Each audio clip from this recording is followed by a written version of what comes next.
പരിശുദ്ധമായ ജമാഅത്തുൽ ആഖിർ മാസം, പരിശുദ്ധമായ സിദ്ദീഖുൽ അക്ബർ റളിയല്ലാഹു അൻഹുവിന്റെ ഓർമ്മകളെ കൊണ്ട് തന്നെയാണ്. നമുക്കറിയാം, അഫ്ളലുൽ ബശർ ബഅദൽ അംബിയാഇ അല തഹ്ഖീഖ് അബൂബക്കർ സിദ്ദീഖ് റളിയല്ലാഹു അൻഹു. അത് ഇസ്ലാമിന്റെ ഒരു പ്രമാണമാണ്. അങ്ങനെ തന്നെ വിശ്വസിക്കാൻ പറ്റുള്ളൂ. നമ്മൾ അല്ലാഹു ഏകനാണ്, മുത്തു മുഹമ്മദ് മുസ്തഫ സല്ലല്ലാഹു അലൈഹി വസല്ലമ തങ്ങൾ അവിടുത്തെ ദൂതനാണ് എന്നൊക്കെ വിശ്വസിക്കുന്നത് പോലെ അഫ്ളലുൽ ബശർ, ദി ബെസ്റ്റ് പേഴ്സൺ, ഏറ്റവും നല്ല വ്യക്തിത്വം, ബഅദൽ അംബിയാ, അംബിയാക്കൾ കഴിഞ്ഞാൽ അല തഹ്ഖീഖ്, അത് തഹ്ഖീഖാണ്, കണ്ടൻട്രിയാണ്, അതിൽ വേറെ വർത്താനല്ല. അന്നലക്ക് വിശ്വസിക്കേണ്ടത് അബൂബക്കർ സിദ്ദീഖ് റളിയല്ലാഹു അൻഹു. അല്ലാഹു നമുക്ക് അങ്ങനെ ഉൾക്കൊള്ളാനുള്ള തൗഫീഖ് നൽകട്ടെ. അത് നമ്മുടെ അഖീദയുടെ ഭാഗമാണ്. മുഹമ്മദ് മുസ്തഫ സല്ലല്ലാഹു അലൈഹി വസല്ലമ തങ്ങൾ ഡയറക്റ്റായി പറഞ്ഞല്ലോ, ഇന്ന ലില്ലാഹി തആല 360 ഖസ്ലതൻ മിനൽ ഖൈർ ഖദ് ജമഅ അല്ലാഹു കുല്ലഹാ ഫീക്.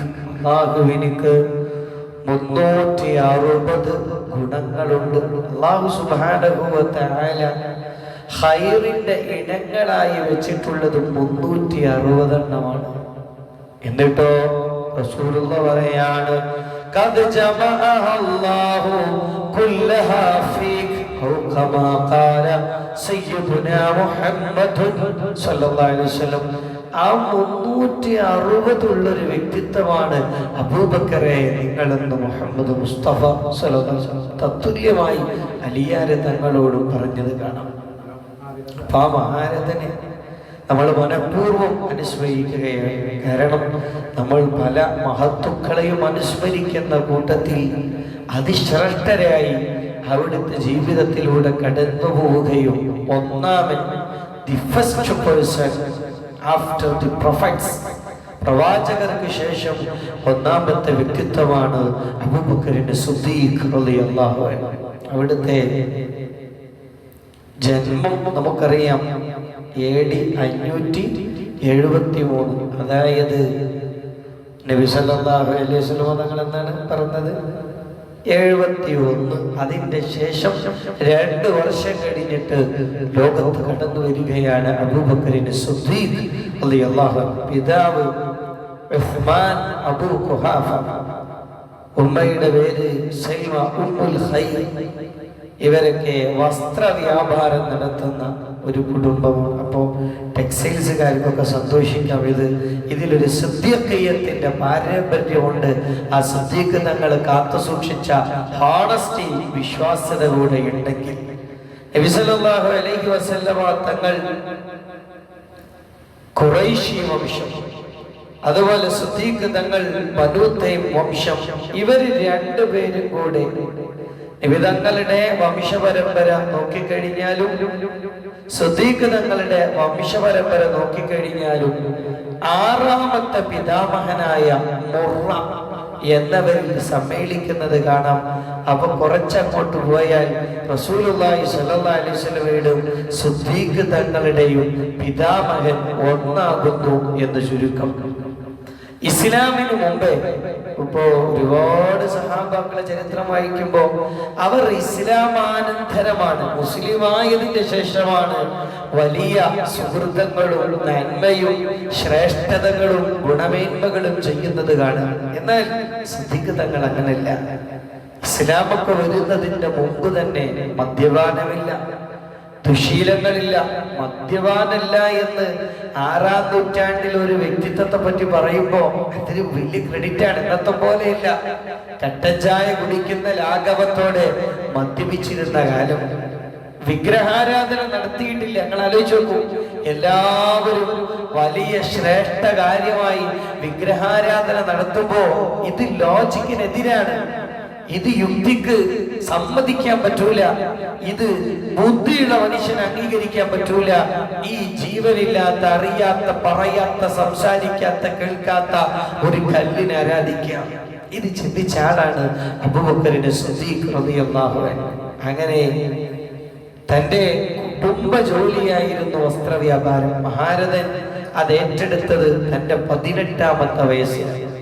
ആ വ്യാപാരത്തിന് വേണ്ടി യമനിലേക്ക്, സിറിയയിലേക്ക് ഇവരെ യാത്ര ചെയ്തത് നമുക്ക് കാണാം. അന്ന് തന്നെ സിദ്ദീഖ് തങ്ങളുടെ ഒരു പ്രകൃതി കഠിനാധ്വാനായിരുന്നു. ഇസ്ലാമിലേക്ക് വന്നതിന് ശേഷം നമ്മൾ പറയേണ്ടതില്ല, വരുന്നതിന്റെ ഇസ്ലാമിക ആശ്ലേഷണത്തിന്റെ മുമ്പ് ശക്തമായ കഠിനാധ്വാനം.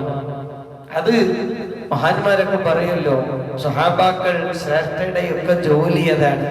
ഇന്നീല അക്റഹു അൻ അറാ അഹദകും സബഹിലല. തങ്ങളൊക്കെ പറയും, നിങ്ങളിൽ ഒരാള് വെറുതെ ഇങ്ങനെ ഇരിക്കുക, ഒരു പണിയില്ലാതെ ഇങ്ങനെ ഇരിക്കുക. മിനിമം സ്വലാത്തെങ്കിലും ചൊല്ലണം. മിനിമല്ല, അത് മാക്സിമാണ്. ഞാൻ പറഞ്ഞത്, ഒരു പണിയും ഇല്ലെങ്കിൽ സ്വലാത്ത് ചൊല്ലുന്നു, ഖുർആൻ ഓതുന്നു, കൃഷിപ്പണിക്ക് പോകുന്നു, വ്യാപാരത്തിന് ഒരാൾ സബഹിലല, അതൊരു ടേമ. ഒരു പണിയില്ല, ഒരു ഇങ്ങനെ ഇരിക്കുന്നുണ്ട്. എന്ന് പറഞ്ഞത് ഇന്നിയില്ല അക്രഹ, എനിക്ക് അത്തരക്കാരെ കാണൽ പെരുത്ത വെറുപ്പാണ്, ശക്തമായ ദേഷ്യം. ഒരു പണിയില്ലാതെ അബൂബക്കർ സിദ്ദീഖ് തങ്ങൾ തന്റെ ഉത്തരവാദിത്തങ്ങളൊക്കെ വരുന്നതിന് മുമ്പ് തന്നെ കഠിനാധ്വാനമായിരുന്നു. ശക്തമായ അധ്വാനം, അധ്വാനിച്ചിട്ടാണ് സിദ്ദീഖ് തങ്ങൾക്ക് സിദ്ദീഖിയ്യത്ത് എന്ന പദവിയും കിട്ടിയത്. ഇസ്ലാമിലേക്ക് വരുന്നതിന്റെ മുമ്പ് അവരുടെ പേര് അബ്ദുൽ കഅബ, അബ്ദുൽ കഅബ.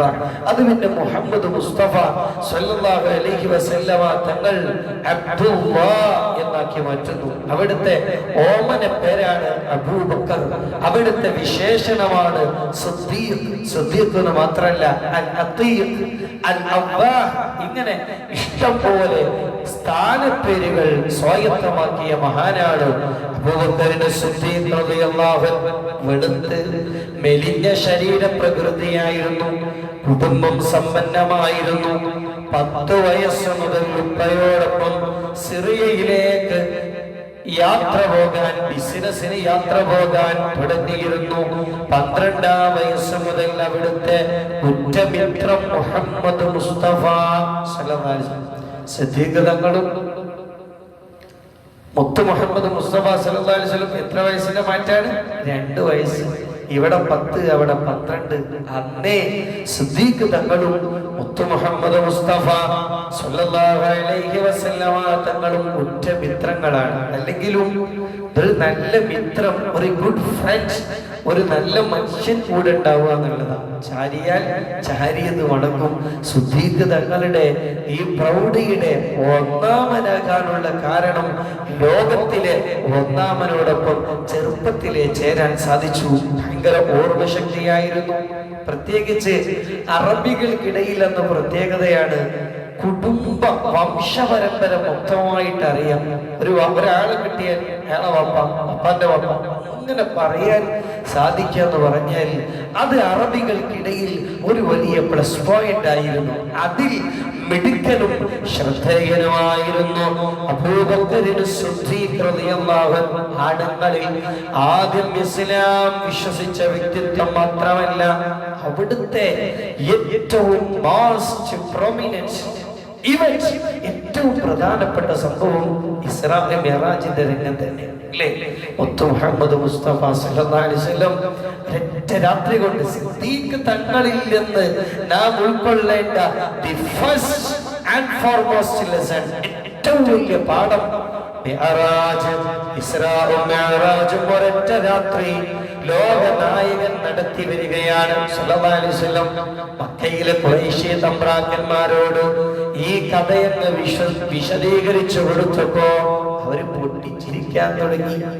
ഒറ്റ രാത്രി കൊണ്ട് ആദ്യം പാലസ്തീനും അവിടുന്ന് പിന്നെ 7 ആകാശത്തുമ്പോ ഖുറൈശികൾ മക്കയിലെ മുശ്രിക്കീങ്ങൾ പരിഹസിച്ചു എന്ന് മാത്രമല്ല, ഉടനെ തന്നെ സിദ്ദീഖ് തങ്ങളുടെ അടുക്കലേക്ക് അവരോടി. സിദ്ദീഖ് തങ്ങളോട് പറഞ്ഞു, എന്റെ കൂട്ടുകാരൻ മുഹമ്മദ് ഒരുപാട് തള്ളിയിട്ടുണ്ട്. ഇപ്പൊ തള്ളിയത് വല്ലാത്തൊരു തള്ളായി പോയല്ലോ. ഒരൊറ്റ രാത്രി കൊണ്ട് അങ്ങ് മസ്ജിദുൽ അഖ്സയിലേക്ക് യാത്ര ചെയ്തു. Do you believe it? നിനക്കിത് വിശ്വസിക്കാൻ പറ്റുമോ? സിദ്ദീഖ് തങ്ങൾ ഉടനെ ചോദിച്ചു, മുഹമ്മദ് അങ്ങനെ പറഞ്ഞിട്ടുണ്ടോ? അവരവരുടെ പറഞ്ഞു, അതെ പറഞ്ഞിട്ടുണ്ടെന്ന് പറഞ്ഞപ്പോൾ അബൂബക്കർ സിദ്ദീഖ് തങ്ങൾ പറഞ്ഞു, ലൗ ഖാല മുഹമ്മദുൻ ഹാദാ, മുത്തുനബി മുഹമ്മദ് അങ്ങനെ പറഞ്ഞിട്ടുണ്ടെങ്കിൽ ലസദഖ, അതിൽ പിന്നെ സംശയമില്ല, അത് സത്യമാണെന്ന് അബൂബക്കറിനെ സിദ്ദീഖ് റളിയല്ലാഹു അവിടെ കിട്ടിയ പേരാണ് സിദ്ദീഖ്. അല്ലാഹു നമുക്ക് തൗഫീഖ് നൽകട്ടെ. റസൂൽ ഒരു കാര്യം പറഞ്ഞിട്ടുണ്ടെങ്കിൽ, ഖുർആനിൽ ഒരു വിഷയമുണ്ടെങ്കിൽ അവിടുന്ന് നമ്മളെ പഠിപ്പിച്ചു തരുന്ന അവിടുത്തെ സഹാബ താബിഈങ്ങൾ ഒരു വിഷയം പറഞ്ഞിട്ടുണ്ടെങ്കിൽ പിന്നെ അത് ശരിയാണോ ശരിയല്ലേ? ചിലരൊക്കെ അങ്ങനെ പറയുന്നത് കാണാം. അതിന്റെ ലോജിക്കിന് അങ്ങോട്ട് കത്തണില്ല. ഹദീസിൽ അങ്ങനെയൊക്കെ കേൾക്കുന്നുണ്ട്, ഇന്റെ ലോജിക്കിന് അത് കത്തണില്ല. അള്ളാഹു കാത്തിരക്ഷിക്കട്ടെ, അള്ളാഹു കാത്തിരക്ഷിക്കട്ടെ. ആ മുഫ്രിയത്തൊക്കെ വളരുകയും പടരുകയും അതിനൊക്കെ സപ്പോർട്ട് കിട്ടുന്ന കാലമാണ്. സിദ്ദീഖ് തങ്ങളിലേക്ക് മടങ്ങണം. മുഹമ്മദ് അങ്ങനെ പറഞ്ഞിട്ടുണ്ടെങ്കിൽ സല്ലല്ലാഹു അലൈഹി വസല്ലം ലസദഖ, മുഹമ്മദ് പറഞ്ഞത് സത്യമാണ്, അതിൽ മറ്റൊരു വർത്തമാനമില്ല. സല്ലല്ലാഹു അലൈഹി വസല്ലം അല്ലാഹു തൗഫീഖ് നൽകട്ടെ. അതുപോലെ വിശ്വസിച്ചത് കൊണ്ടാണ് മുത്തുനബി സല്ലല്ലാഹു അലൈഹി വസല്ലം ഹിജ്റക്ക് പോകുമ്പോൾ, ഹബീബ് ഹിജ്റക്ക് പോകുന്നതിന്റെ മുമ്പ് നാട് വിട്ടു പോവാണല്ലോ. സഹാബാക്കളൊക്കെ പോവാൻ തുടങ്ങിയിട്ടുണ്ട്. മക്കയിലെ ഖുറൈശികളുടെയും അതുപോലെ അവിടെയുള്ള ശത്രു പാണ്ഡവത്തിന്റെയും ക്രൂരമായ മർദ്ദനങ്ങൾ സഹിക്കാൻ കഴിയാതെ. പക്ഷെ റസൂലൊന്നും പോയിട്ടില്ല. റസൂലുള്ളാഹിക്ക് അല്ലാഹുവിന്റെ ഓർഡർ കിട്ടണം. റസൂലുള്ള അങ്ങനെ കാത്തിരുന്നു. റസൂലുള്ള പോകാത്തത് കൊണ്ട് ആരും പോയിട്ടില്ല. സിദ്ദീഖ് തങ്ങളും പോയിട്ടില്ല. എല്ലാവരും മക്ക വിട്ടിട്ട് പ്രയാസങ്ങൾ സഹിക്കറിയാതെ പോയപ്പോൾ റസൂലുള്ള അവിടെ ഉണ്ട്, സിദ്ദീഖ് തങ്ങളുണ്ട്. അങ്ങനെ ഒരു ദിവസം സിദ്ദീഖ് തങ്ങളെ വീട്ടിൽ സയ്യിദത്ത് ആയിഷയുണ്ട്, ബീവി അസ്മാ റളിയല്ലാഹു അൻഹ. അപ്പൊ റസൂലുള്ള ഇങ്ങനെ കടന്നു വരുന്നുണ്ട്. സിദ്ദീഖ് തങ്ങൾ പറഞ്ഞു ആയിഷയോട്, എന്തോ ഒരു കോളുമായിട്ട് വരുന്നത് പോലെ. റസൂലുള്ള ഇങ്ങനെ വന്നു. എന്താ കാര്യം എന്ന് ചോദിച്ചപ്പോ, സിദ്ദീഖ്, എനിക്ക് ഹിജ്റക്കുള്ള അനുവാദം കിട്ടിയിട്ടുണ്ട്. സിദ്ദീഖ് തങ്ങൾ ഉടനെ, ഞാനും പോരട്ടെ? അപ്പൊ പറഞ്ഞു, നിങ്ങളെയും കൊണ്ടുപോകാൻ അള്ളാഹുവിന്റെ അനുവാദമുണ്ട്. ഇതെന്ന് പറഞ്ഞപ്പോ സിദ്ദീഖ് തങ്ങൾ കരയാൻ തുടങ്ങി. ചില്ലറ കരച്ചിലൊന്നുമില്ല, വല്ലാത്ത കരച്ചിൽ. ആയിഷ റളിയല്ലാഹു അൻഹ പറയാണ്, ഒരു മനുഷ്യൻ സന്തോഷം കൊണ്ട് കരയുമെന്ന് ഞാൻ മനസ്സിലാക്കിയത് അന്നാണ്. സന്തോഷം വന്നാൽ ഒരു മനുഷ്യൻ കരയുന്നത് അതിന്റെ മുമ്പ് ഞാൻ കണ്ടിട്ടില്ല. അതെന്റെ വാപ്പാക്ക് റസൂലുള്ളാഹിന്റെ കൂടെ ഹിജ്റ പോകാനുള്ള സന്തോഷമാണ്. ഹിജ്റ എന്ന് പറഞ്ഞാൽ അത്ര സുഖമുള്ള കാര്യമൊന്നുമില്ലല്ലോ. കഷ്ടപ്പാടാണ്, പ്രയാസാണ്. പിറന്ന നാട് വിട്ടിട്ട് പോകണം. പക്ഷേ സിദ്ദീഖ് തങ്ങളെ സന്തോഷമില്ല. അങ്ങനെ ഏത് ത്യാഗം സഹിക്കാൻ കഴിഞ്ഞാലും എന്റെ കൂട്ടുകാരൻ, എന്റെ സഹയാത്രികൻ, എന്റെ കൂടെ യാത്രക്ക് വരുന്ന സഫാരി കമ്പാനിയൻ മുഹമ്മദ് മുസ്തഫയാണ് സല്ലല്ലാഹു അലൈഹി വസല്ലം. അല്ലാഹു നമുക്ക് തൗഫീഖ് നൽകട്ടെ. അവിടുത്തെ സ്വത്ത് മുഴുവൻ ഇസ്ലാമിനായിരുന്നു. റസൂലുള്ളാഹി പറഞ്ഞില്ലേ, മാ നഫഅനി മാലു അഹദിൻ ഖത്തു മാ നഫഅനി മാലു അബീ ബക്കർ റളിയല്ലാഹു അൻഹു. എന്തൊരു വലിയ സമ്മാനാണ് മുത്ത് റസൂലുള്ളാഹി സ്വല്ലല്ലാഹു അലൈഹി വസല്ലം തങ്ങൾ കൊടുക്കുന്ന സമ്മാനം. മാ നഫഅനി, എനിക്ക് ഉപകരിച്ചിട്ടില്ല. മാലു അഹദിൻ ഖത്തു, ഒരാളെ മുതലും. മാ നഫഅനി മാലു അബീ ബക്കർ, അബൂബക്കറിന്റെ മാൽ എനിക്ക് ഉപകരിച്ചതുപോലെ. ഇത് വലിയൊരു സർട്ടിഫിക്കറ്റ് അല്ലേ? പക്ഷേ ഈ ഹദീസ്, ഈ റസൂലുള്ളാഹിന്റെ ഈ പ്രഖ്യാപനം വന്നപ്പോഴും സിദ്ദീഖ് തങ്ങളെ കരയാണ്. എന്താ കാര്യം അറിയോ? അപ്പൊ റസൂലേ, നിങ്ങൾക്ക് സിദ്ദീഖിന്റെ മുതൽ ഉപകരിച്ചതുപോലെ വേറൊരാളെ മുതലും ഉപകരിച്ചിട്ടില്ല എന്ന് പറയുമ്പോ, റസൂലേ, എന്റെ മുതലും നിങ്ങളുടെ മുതലും വേറെയാണോ? എന്റെ മുതലൊക്കെ അങ്ങയുടേതല്ലേ? അബൂബക്കറിന്റെ സിദ്ദീഖിന്റെ മുതൽ എനിക്ക് ഉപകരിച്ചെന്ന് പറയുമ്പോ റസൂലെ, നിങ്ങൾ എന്റെ മുതലും അങ്ങയുടെ മുതലും രണ്ടായി ക്ലാസിഫൈ ചെയ്യാണോ? ഒന്നല്ലേ? തങ്ങൾ അവിടെ കരയാണ്. റസൂലുള്ള എന്നെയും ഹബീബിനെയും രണ്ടായി കരുതിപ്പോയോ? സ്വന്തം പൈസ എടുക്കുന്ന അതേ കാഴ്ചപ്പാടോടുകൂടെ, അതിലൊരു പെർമിഷനും ആവശ്യമില്ല, അതിൽ തൃപ്തി ഉണ്ടോ ഇല്ലേ എന്ന ആവശ്യമില്ല. അന്നലക്ക് റസൂലുള്ളാഹി സ്വല്ലല്ലാഹു അലൈഹി വസല്ലം തങ്ങള് സിദ്ദീഖ് തങ്ങളെ സമ്പത്തെടുത്തിരുന്നുവെന്ന് ചരിത്രത്തിൽ കാണാം. അല്ലാഹു നമുക്ക് തൗഫീഖ് നൽകട്ടെ. അവിടുത്തെ വ്യാപാരം നമ്മൾ പറഞ്ഞു വസ്ത്ര വ്യാപാരമായിരുന്നു, ഒരു ടെക്സ്റ്റൈൽസുകാരൻ അബൂബക്കർ സിദ്ദീഖ് റളിയല്ലാഹു അൻഹു. അങ്ങനെ ഖലീഫയായിട്ട് അവര് വീണ്ടും വ്യാപാരത്തിന് ഇറങ്ങാണ്. വസ്ത്രങ്ങൾ അങ്ങോട്ട് എത്തിക്കണം, അവിടുന്ന് ഇങ്ങോട്ട് കൊണ്ടുവരണം, എക്സ്പോർട്ട് ഇമ്പോർട്ട് ഇതൊക്കെ സിദ്ദീഖ് തങ്ങൾ നടത്തുകയാണ്. ആര്? നാടിന്റെ ഖലീഫ. ആ വിശാലമായ അറബ് രാഷ്ട്രത്തിന്റെ മുഴുവൻ ഖലീഫയാണ് സയ്യിദുനാ അബൂബക്കർ സിദ്ദീഖ്. ഖലീഫയായിട്ടും ആ വ്യക്തിത്വം വസ്ത്രവ്യാപാരത്തിന് ഇറങ്ങിയപ്പോ ഉമർ റളിയല്ലാഹു അൻഹു തടഞ്ഞു. അങ്ങ് ഖലീഫയാണ്, ഈ പണിക്ക് നിൽക്കരുത് കേട്ടോ. അപ്പൊ ചോദിച്ചു, അപ്പൊ എന്റെ കുടുംബത്തിന്റെ അന്നാര് നോക്കും? അവിടെയാണ് ഇനി എന്റെ കുടുംബത്തെ നോക്കാൻ എന്ത് ചെയ്യും? ഖലീഫ എന്ന് പറഞ്ഞിട്ട് കാര്യമില്ലല്ലോ, മക്കൾക്കും ഭാര്യക്കും ഭക്ഷണം കൊടുക്കണ്ടേ? അതിന്റെ ശേഷം സിദ്ദീഖ് തങ്ങളുടെ ഈ ഒരു വാക്കിന്റെ ശേഷം ഉമർ റളിയല്ലാഹു അൻഹു ഇടപെട്ട് ഖലീഫയായിട്ടും 6 മാസം കഴിഞ്ഞിട്ടാണ് സിദ്ദീഖ് തങ്ങൾ മറ്റൊരു ജോലിക്കും പോകാൻ കഴിയാത്തത് കൊണ്ട് ഒരു പൊതു നിയമം എന്നോണം ഖജനാവിൽ നിന്ന് ഒരു ചെറിയ വിഹിതം സിദ്ദീഖ് തങ്ങൾക്ക് ജീവിക്കാനായി നൽകുന്നത്. അത് പിന്നെ പിറകെ വന്ന ഖലീഫമാർക്ക് കിട്ടിപ്പോന്നു. കാരണം അവർ വ്യാപാരത്തിന് പോകുന്നത് അവരുടെ ആ പൊസിഷനും നല്ലതല്ല, അവർക്കതിന്റെ സമയവുമില്ല. അബൂബക്കർ സിദ്ദീഖ് എത്രത്തോളം സിദ്ദീഖ് തങ്ങൾ സുബ്ഹി നിസ്കാരം കഴിഞ്ഞാൽ പോകുകയാണ്. എന്നും പോകുമ്പോ ആളുകൾക്കിടയിൽ ഒരു വർത്താനം, നമ്മളെ ഖലീഫനെ സുബ്ഹി കഴിഞ്ഞാൽ കിട്ടുന്നില്ലല്ലോ, സുബ്ഹി കഴിഞ്ഞാലല്ലേ എന്ന് വിഷയങ്ങളൊക്കെ ഒന്നും പറയാൻ പറ്റുമല്ലോ. അങ്ങനെ ഇത് പ്രശ്നമായപ്പോ നമ്മൾ കേട്ട സംഭവമാണ്. എന്നും സിദ്ദീഖ് തങ്ങൾ ഒറ്റക്ക് ഇങ്ങനെ പോകുന്നത് കണ്ടപ്പോ ഒരു ദിവസം തങ്ങൾ ഫോളോ ചെയ്തു. മാമരങ്ങൾക്കിടയിലൂടെ ഒറ്റക്ക് ഇങ്ങനെ സിദ്ദീഖ് തങ്ങൾ പോവാണ്. അറിയാതെ പിന്നിൽ തങ്ങളുണ്ട്. കുറെ അങ്ങനെ പോയി.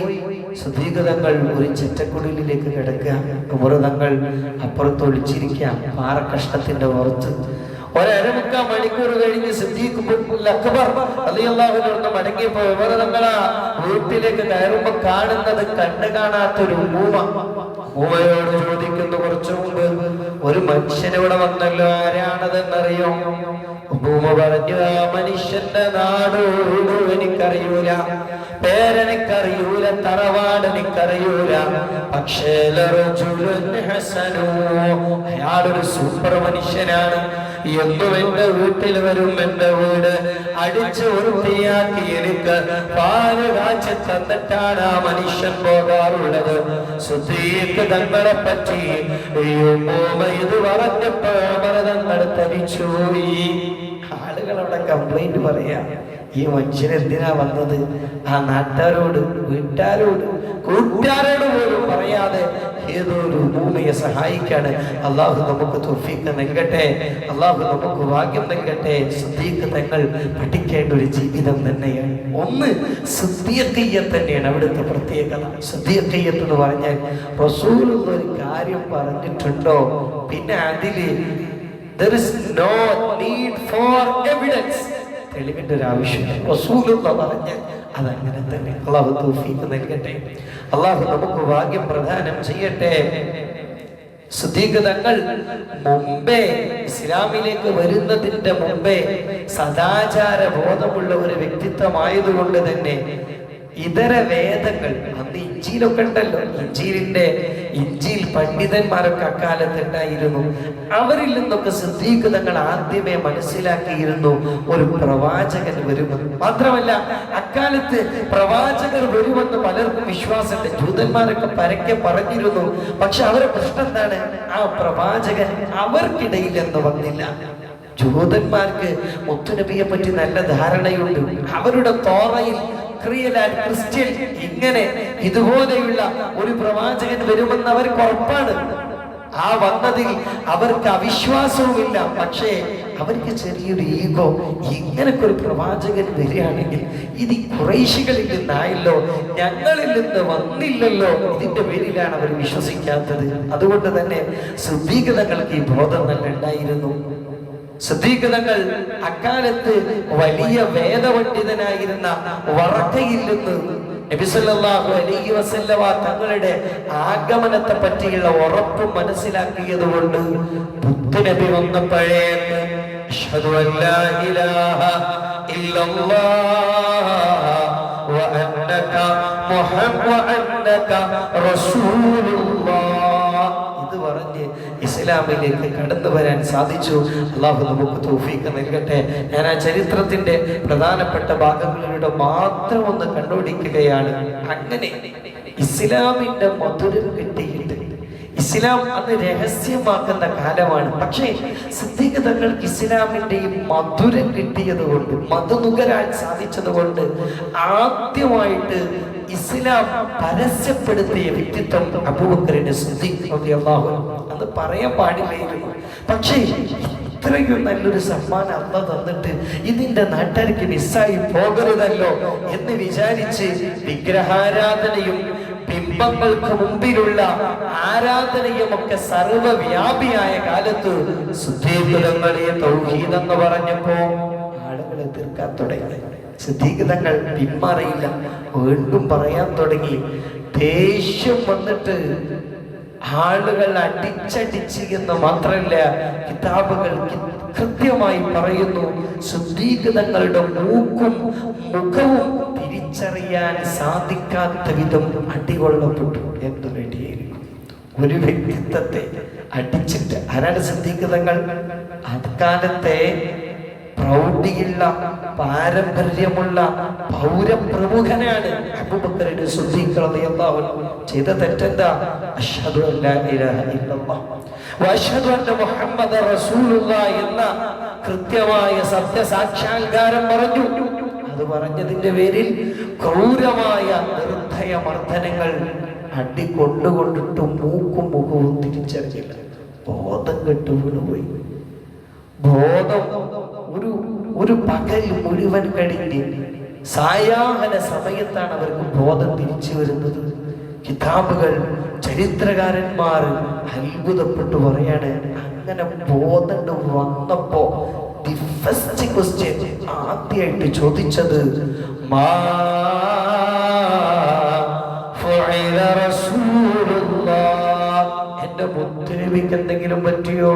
ഒരു മനുഷ്യൻ വിട പറയോട് അടിക്കപ്പെട്ട് തളർന്നു ബോധം കെട്ട് എല്ലാം നഷ്ടപ്പെട്ട് കിടന്നിട്ട് അവസാനം ബോധം വന്നപ്പോ ആദ്യത്തെ ചോദ്യം എന്റെ മുത്തുനബിക്ക് എന്തെങ്കിലും പറ്റിയിട്ടുണ്ടോ? ആ മഹബത്താണ് സിദ്ദീഖ് തങ്ങളെ ഉന്നതനാക്കുന്നത്. റസൂലുള്ളാഹി സ്വല്ലല്ലാഹു അലൈഹി വസല്ലം ആ മാർക്കം കിട്ടു, ശരിക്കും മാർക്ക് കൊടുത്തു. ലോകത്തുള്ള സർവ്വ മനുഷ്യരുടെ അമൽ തുലാസിന്റെ ഒരു തട്ടിലും സിദ്ദീഖിൻ്റെത് മാത്രം മറ്റേ തട്ടിലും വെച്ചാൽ സിദ്ദീഖ് ഒന്നാണ്. സിദ്ദീഖാണ് ചാമ്പ്യൻ എന്ന് മുഹമ്മദ് മുസ്തഫ. എന്നിട്ട് റസൂലുള്ളാഹി സ്വല്ലല്ലാഹു അലൈഹി വസല്ലം അതിന്റെ എക്സ്പ്ലനേഷൻ നടത്തി. അബൂബക്കർ സിദ്ദീഖ് തങ്ങൾ നിങ്ങളൊക്കെ ഓവർടേക്ക് ചെയ്തു പോയത് കുറെ നിസ്കരിച്ചിട്ടോ കുറെ നോമ്പെടുത്തിട്ടൊന്നുമല്ല.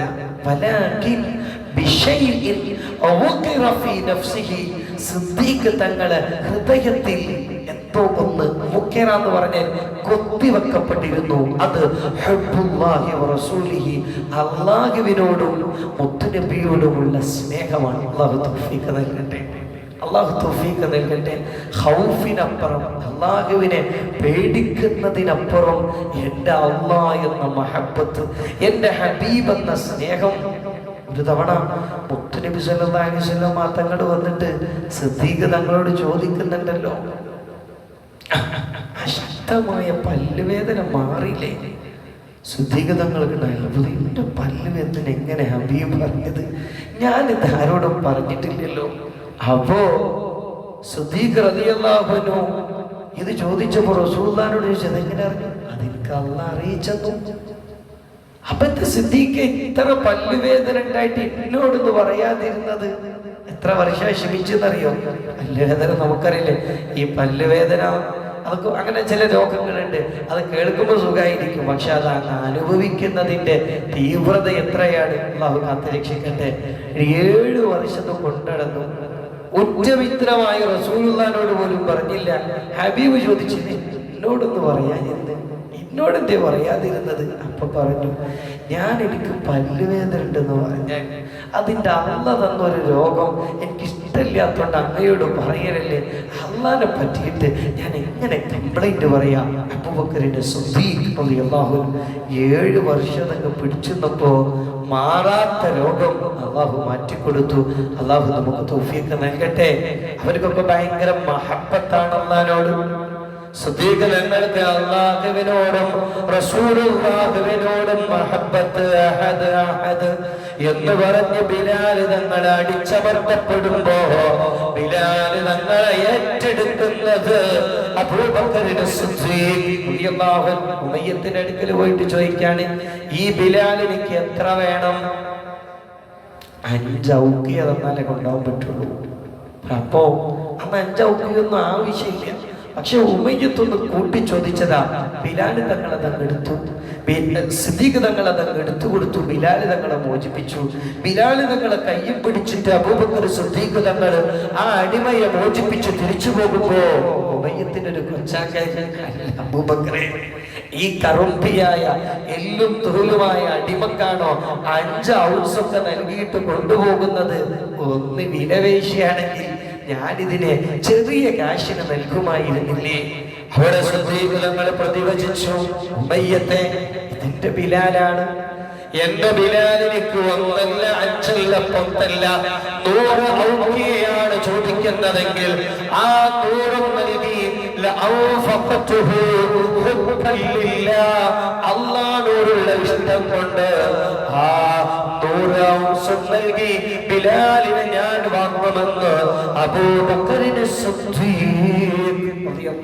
അത് ഹബ്ബാണ്, അള്ളാഹിനോടുള്ള ഹബ്ബ്. അള്ളാഹു നമുക്ക് തൗഫീഖ് നൽകട്ടെ. ചിലപ്പോ ഇങ്ങനെ ഒരു 3 അടിമകളെ മോചിപ്പിക്കുകയാണ് സിദ്ദീഖ് തങ്ങൾ. അക്കാലത്ത് അടിമ സമ്പ്രദായം നിലനിൽക്കുന്ന കാലാണല്ലോ.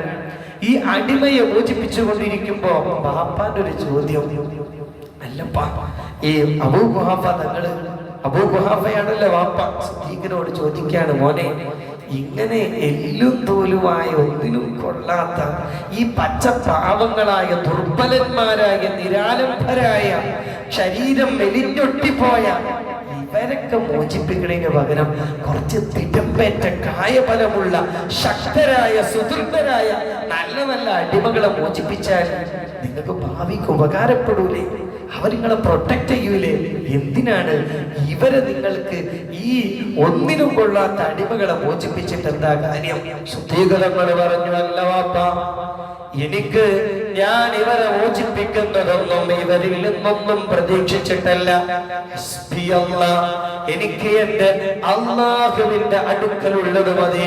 ഈ അടിമകളെ മോചിപ്പിച്ചതിന്റെ പേരിൽ എന്റെ അള്ളാഹു എനിക്ക് നൽകാനുള്ള ചില ഗുണങ്ങളുണ്ട്, അത് മതിയെന്ന് അബൂബക്കറിന് സിദ്ദീഖ് റളിയല്ലാഹു അൻഹു. ഒരു ദിവസം മുത്തനബി സല്ലല്ലാഹു അലൈഹി വസല്ലം ചോദിച്ചു, സദസ്സിലിങ്ങനെ സ്വഹാബാക്കൾ ഇരിക്കുമ്പോ, ഇന്ന് നോമ്പെടുത്ത ആരെങ്കിലും സദസ്സിലുണ്ടോ? അപ്പോ സിദ്ദീഖ് തങ്ങൾ, അതെ, എനിക്ക് നോമ്പുണ്ട്. മുത്തനബി അടുത്ത ചോദ്യം, ഇന്ന് രോഗിയെ സന്ദർശിച്ച ആരെങ്കിലും ഉണ്ടോ? അപ്പോഴും പറഞ്ഞു, ഇന്ന് ഞാൻ അബ്ദുറഹ്മാൻ ഇബ്നു ഔഫ്, രോഗിയാണല്ലോ, അവരെ സന്ദർശിച്ചിരുന്നു. 4ാമത്തെ ചോദ്യം, ഇന്ന് ദരിദ്രക്ക് ഭക്ഷണം കൊടുത്ത ആരെങ്കിലും ഉണ്ടോ? ഉണ്ട്. അപ്പുറത്ത് സഹാബാക്കളൊക്കെ ഉണ്ട്, ആർക്കും ആൻസർ ഇല്ല. സുദ്ദീഖുലങ്ങൾ പറഞ്ഞു, അതേ യാ റസൂലല്ലാഹ്, അവിടെയും വാചാലനാവുകയാണ്.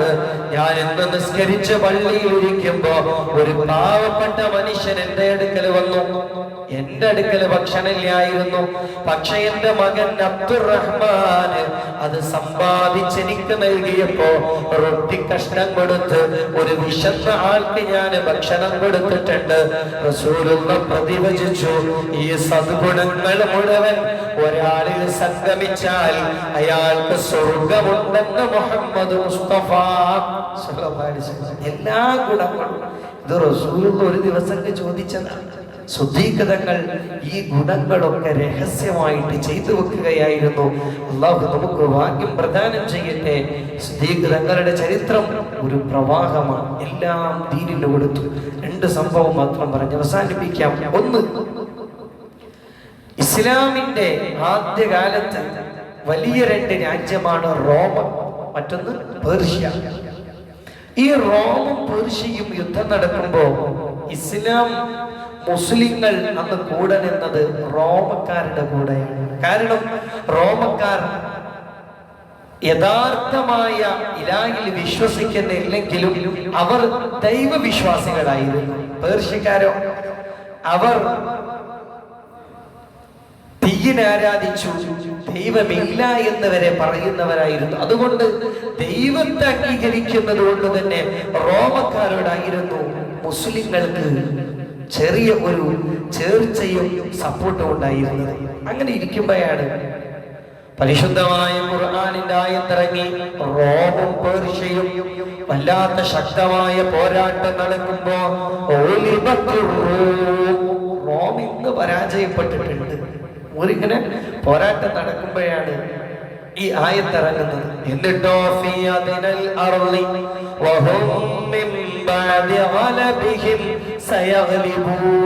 പിന്നീട് ഈ റോം തന്നെ ഇനിയും തിരിച്ചു വരും, റോം തന്നെ അതിജയിക്കുമെന്ന് പറഞ്ഞ് പരിശുദ്ധമായ ഖുർആനിന്റെ ആയത്തിറങ്ങും. പക്ഷേ കാലങ്ങൾ കുറെ കഴിഞ്ഞിട്ടും ഹിജ്റ 573 മഹാരഥൻ പറന്നിട്ടുണ്ട്. പിന്നെ ഇസ്ലാമിലേക്ക് വന്നിട്ടുണ്ട്.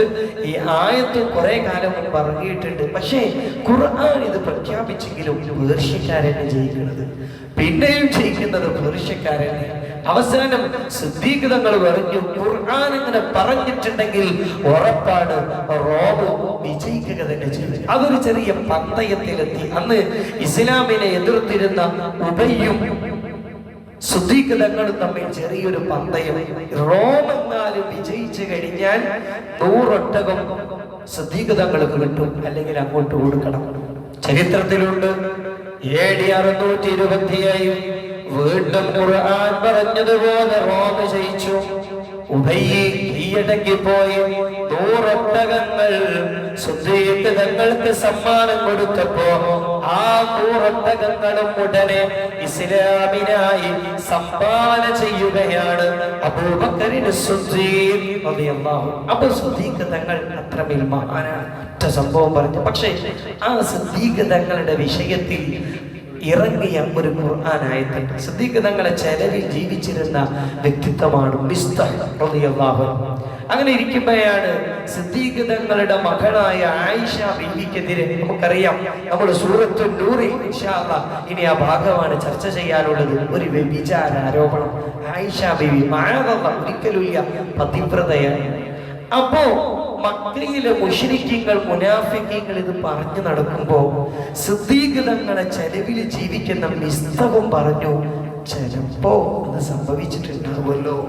സിദ്ദീഖ് തങ്ങൾക്ക് വല്ലാത്ത വിഷമായി. ഇന്നറിയണം, എന്റെ മോളറിയണം, ഞങ്ങളെ ചെലവിൽ ജീവിക്കുന്ന മിസ്തഹ് അത് പറഞ്ഞല്ലോ. മിസ്തഹും സ്വഹാബിയാണ്, ബദറിൽ പങ്കെടുത്തതാണ്. നെഗറ്റീവായിട്ട് ഒന്നും ചിന്തിക്കാൻ പാടില്ല വലിയ മഹാനെ. പക്ഷേ മിസ്തഹ് തങ്ങൾ അത് പറഞ്ഞത് സിദ്ദീഖ് തങ്ങൾക്ക് ഇഷ്ടപ്പെട്ടില്ല. ഇനി ഞാൻ എന്റെ വീട്ടിൽ നിന്ന് മിസ്തഹിനിക്കൊന്നും കൊടുക്കൂല. ഇനി ഞാനും മിസ്തഹും തമ്മിൽ ബന്ധമില്ല. എന്റെ സഹായങ്ങളൊന്നും മിസ്തഹ് പ്രതീക്ഷിക്കണ്ട. എന്റെ പൊന്നുമോൾക്കെതിരെ ഒരു മഹാ ആരോപണം വന്നപ്പോ അതിന് കൂടെ മിസ്തഹ് നിന്നല്ലോ.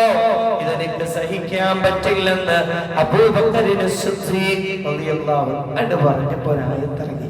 ആ ആയത്ത് സിദ്ദീഖ് തങ്ങളുടെ വിഷയത്തിൽ ഇറങ്ങിയ ആയത്തായതുകൊണ്ടും ആ ക്രൂഷ്യൽ സമയത്ത് പോലും സിദ്ദീഖ് തങ്ങൾ അത് ഏറ്റെടുത്തത് കൊണ്ടും ഇന്നത്തെ കോൾ പോയിന്റ് ആയിട്ട് നമ്മൾ അത് ഏറ്റെടുക്കണം. സിദ്ദീഖ് തങ്ങൾ പിണങ്ങാൻ തീരുമാനിച്ചു. ഇനി ചെലവിന് കൊടുക്കൂല. വലിയ ന്യായം ഉണ്ടല്ലോ. കാരണം സ്വന്തം മോൾക്കെതിരെ ഇങ്ങനൊക്കെ ചെലവിന് കൊടുക്കണ ആള് പറയാൻ പറ്റുമോ? സിദ്ദീഖ് തങ്ങൾ വിഷമിച്ചിട്ടാണ് അത് പറഞ്ഞു പോയത്. ഖുർആൻ ഇറങ്ങി ഒന്ന് പുറത്തു കൊടുത്തൂടെ സിദ്ദീഖേ, ഒന്ന് മാപ്പാക്കി കൊടുത്തൂടെ. അലാ തുഹിബ്ബൂന അയ്യഗ്ഫിറല്ലാഹു ലക്കും. സിദ്ദീഖേ, മിസ്തക്ക് ചെയ്തതൊക്കെ തെറ്റാണ്, എന്നാലും പുറത്തു കൊടുത്തൂടെ. കാരണം അള്ളാനോട് എന്തൊക്കെ നമ്മളൊക്കെ ചെയ്തു പോയി, ന്യായക്കേട്. ഇതല്ല പുറത്തരണ്ടേ. ഇതാണ് സിദ്ദീഖ് തങ്ങളുടെ വലിയ പാഠം. അതങ്ങ് കേട്ടപ്പോഴേക്ക്, ആയത്തങ്ങ് ഇറങ്ങിയപ്പോഴേക്ക് സിദ്ദീഖ് തങ്ങൾ മാപ്പാവാൻ. സ്വന്തം മോൾക്കെതിരെ ചെലവിൽ കൊടുക്കുന്ന തന്റെ ചില്ലിക്കാശ് കഴിച്ച് ജീവിച്ച മഹാൻ ഈ വലിയ ദുരന്തം തനിക്കെതിരെ ചെയ്തപ്പോ ഇനി കൊടുക്കൂല എന്ന് പറഞ്ഞപ്പോ ഖുർആൻ ആയത്ത് അത് നമുക്കൊക്കെ ഉള്ളതാണ്. സിദ്ദീഖ് തങ്ങൾ ചേർക്കലിന്റെ ഇണക്കത്തിന്റെ മാതൃകയാവുകയാണ്. പുറത്തെടുത്തോട് സിദ്ദീഖ്, ഒന്ന് മാപ്പാക്കിക്കൂടെ? നിങ്ങളുടെ ഭാഗത്ത് ന്യായമൊക്കെ ഉണ്ടാകും. അലാ തുഹിബ്ബൂന അയ്യഗ്ഫിറല്ലാഹു ലക്കും. അല്ലാഹുവിനോട് നമ്മളൊക്കെ എന്തെല്ലാം ന്യായക്കേട് കാണിച്ചു. കണ്ണുകൊണ്ട് കാണാൻ പറ്റാത്തത്, നാവുകൊണ്ട് പറയാൻ പറ്റാത്തത്, ഇതൊക്കെ ചെയ്തു പോയില്ലേ? ഇത് അല്ലാഹു പൊറുക്കണമെങ്കിൽ മനുഷ്യർക്ക് പുറത്തെടുക്കുക. അയൽവാസിക്ക്, ജ്യേഷ്ഠന്, ഉമ്മാക്ക്, ഭാര്യക്ക്, അനിയന്, കുടുംബത്തിന് ഇതിങ്ങനെ പുറത്തെടുക്കുമ്പോ അള്ളാഹു നമുക്ക് പുറത്തൊരും. അള്ളാഹു കബൂലാക്കട്ടെ. മറ്റൊരു ഫാത്തിഹ സൂറത്ത് ഓതി തുറക്കാം. അൽ ഫാത്തിഹ. أعوذ بالله من الشيطان الرجيم. بسم الله الرحمن الرحيم. الحمد لله رب العالمين الرحمن الرحيم مالك يوم الدين إياك نعبد وإياك نستعين اهدنا الصراط المستقيم صراط الذين أنعمت عليهم غير المغضوب عليهم ولا الضالين آمين. بسم الله الرحمن الرحيم. قل هو الله أحد الله الصمد.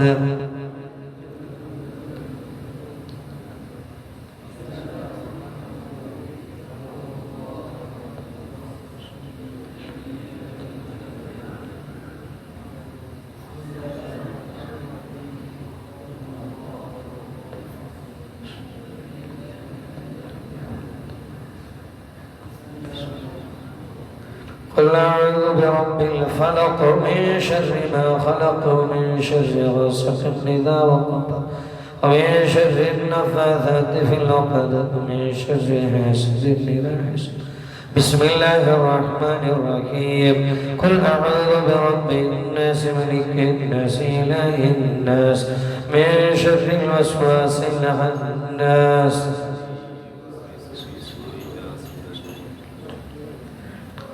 الحمد لله رب العالمين. اللهم صل على سيدنا محمد وعلى آله وصحبه وسلم. ഞങ്ങളെ ദിക്ർ സിദ്ദീഖ് തങ്ങൾ ഓർത്തു പറഞ്ഞ റളിയല്ലാഹു അൻഹു ഈ സദസ്സ് സ്വീകരിക്കണേ അല്ലാഹ്, സ്വീകരിക്കണേ അല്ലാഹ്, സ്വീകരിക്കണേ അല്ലാഹ്. ഇതിന്റെ മുഴുവൻ പുണ്യവും മുഹമ്മദ് മുസ്തഫ സല്ലല്ലാഹു അലൈഹി വസല്ലം അവിടുത്തെ സദീഖായ അബൂബക്കറിന് സിദ്ദീഖ് മറ്റുള്ള അംബിയ, സിദ്ദീഖീങ്ങൾ, ശുഹദാ, സ്വാലിഹീങ്ങൾ, ഞങ്ങളെ കിതാബിന്റെ മുസന്നഫീങ്ങൾ, മശായിഖന്മാർ, സ്ഥാപക നേതാക്കന്മാർ എല്ലാവർക്കും എത്തിക്കണേ അല്ലാഹ്. അവരെ ദറജ ഉയർത്തണേ അല്ലാഹ്. അവരെ മദദും തിരുനോട്ടവും ഞങ്ങൾക്ക് നൽകണേ അല്ലാഹ്. ഞങ്ങളെ തെറ്റുകളൊക്കെ പുറത്ത് സയ്യിആത്ത് മുഴുവനും ഹസനാത്താക്കി തബ്ദീലാക്കണേ അല്ലാഹ്. മഅരിഫത്തിന്റെ പരമാനന്ദം നൽകണേ അല്ലാഹ്. മുത്ത് റസൂലുള്ളാഹ് സല്ലല്ലാഹു അലൈഹി വസല്ലമ തങ്ങളെ മഹബ്ബത്ത് വെക്കേണ്ട രൂപത്തിൽ മഹബ്ബത്ത് വെക്കാനുള്ള തൗഫീഖ് നൽകണേ അല്ലാഹ്. ഞങ്ങളിൽ നിന്ന് മരിച്ചവർക്കൊക്കെ പുറത്തു കൊടുക്കണേ അല്ലാഹ്, പുറത്തു കൊടുക്കല്ലാ. എല്ലാവരെ ഖബറും സ്വർഗമാക്കണേ അല്ലാഹ്. ഞങ്ങളെയും അവരെയും ഒക്കെ സിദ്ദീഖ് തങ്ങളോടൊപ്പം റസൂലുള്ളാഹി സ്വല്ലല്ലാഹു അലൈഹി വസല്ലമയിലേക്ക് ചേർന്ന് സ്വർഗത്തിലെത്തിക്കണേ അല്ലാഹ്. ഒരു നിമിഷം പോലും നരകത്തിൽ കടക്കാതെ റബ്ബേ ആ മഹാന്മാരുടെയൊക്കെ മഹയ്യത്ത് കൊണ്ട് അവിടുത്തെ ചരിത്രമാണല്ലോ ഞങ്ങൾ പറഞ്ഞത്, അവിടുത്തോടൊപ്പം ഞങ്ങൾ സ്വർഗത്തിലെത്തിക്കണേ അല്ലാഹ്, എത്തിക്കണേ അല്ലാഹ്. ഞങ്ങളെ പൊന്നുപ്പ ഉസ്താദുമാരെ ഞങ്ങളെ സഹായിക്കുന്നവർ, സ്നേഹിക്കുന്നവർ, ഭാര്യ സന്താനങ്ങൾ, ശിഷ്യന്മാർ, ഞങ്ങൾക്കൊക്കെ നല്ല ആയുരാരോഗ്യ സമ്പൽ സമൃദ്ധി നൽകണേ അല്ലാഹ്. ഞങ്ങളെയൊക്കെ ഹലാലായ മുറാദ് ഹാസ്വിലാക്കി തരണേ, ഹാസ്വിലാക്കി തരണേ അല്ലാഹ്, ഹാസ്വിലാക്കി തരണേ അല്ലാഹ്. റബ്ബനാ ആതിനാ ഫിദ്ദുനിയാ ഹസന വഫിൽ ആഖിറതി ഹസനത വഖിനാ അദാബന്നാർ. റബ്ബനാ തവഫനാ മുസ്ലിമീൻ വഅൽഹിഖ്നാ ബിസ്സാലിഹീൻ. ആമീൻ ബിറഹ്മതിക യാ അർഹമർ റഹീമീൻ. وبفضل صلى الله على محمد صلى الله عليه وسلم صلى الله على محمد صلى الله عليه وسلم. اللهم صل على سيدنا محمد والآل والصحابة وسلم.